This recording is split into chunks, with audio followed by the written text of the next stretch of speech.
Japanese radish, commonly called daikon, is one of the most fundamental vegetables in Japanese cuisine.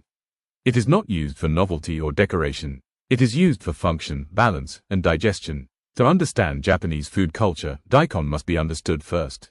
Botanically, daikon belongs to Raphanus sativus, the same species as many radishes worldwide.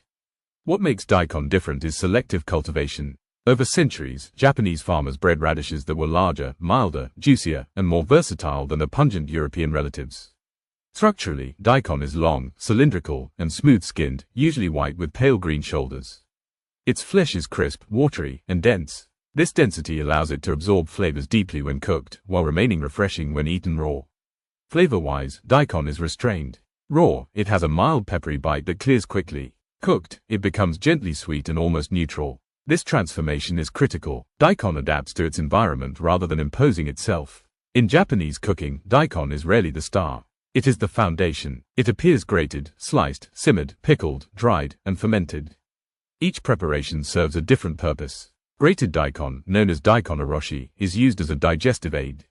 Its enzymes help break down fats and proteins, making heavy foods easier to eat. This is not folklore. This is functional culinary logic refined over generations. Simmered daikon is a core element of dishes like oden. When cooked slowly in broth, daikon absorbs umami while retaining structure. It becomes a flavor reservoir rather than a flavor source. Pickled daikon, including takuan, provides acidity, crunch, and contrast. It refreshes the palate between bites of rice and fish. In this role, daikon acts as punctuation rather than prose. Nutritionally, daikon is low in calories and fat but rich in water, fiber, vitamin C, potassium, and digestive enzymes. It supports hydration, digestion, and metabolic balance without heaviness. Unlike many root vegetables, daikon is not starch dominant. Its carbohydrate content is modest, and its glycemic impact is low. This makes it suitable for light, frequent consumption. Culturally, daikon reflects Japanese values around seasonality and restraint. It grows well in cool weather and appears most frequently in autumn and winter dishes. Its presence signals comfort without excess.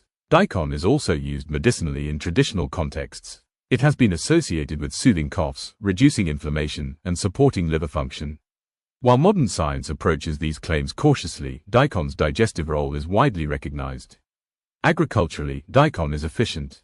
It grows quickly, tolerates cool temperatures, and can be stored for extended periods. These traits made it essential in pre-modern Japan, where food security depended on reliable crops. Different regions of Japan developed distinct daikon varieties, varying in size, shape, sweetness, and pungency. This regional diversity mirrors the diversity of Japanese cuisine itself. Outside Japan, daikon spread across East Asia, appearing in Korean, Chinese, and Southeast Asian cooking. Each culture adapted it differently, but its core properties remained the same. In modern global cuisine, daikon has gained popularity as a health food and texture ingredient. It appears in salads, slaws, broths, and fusion dishes. Yet its deepest value remains traditional. Daikon does not impress through intensity. It supports through balance. It exists to make other foods better. It cools heat. It absorbs excess. It resets the palate. Japanese radish is not about flavor dominance. It is about harmony. It is a vegetable designed to disappear into the dish while improving everything around it. Daikon teaches that food does not need to shout to be essential.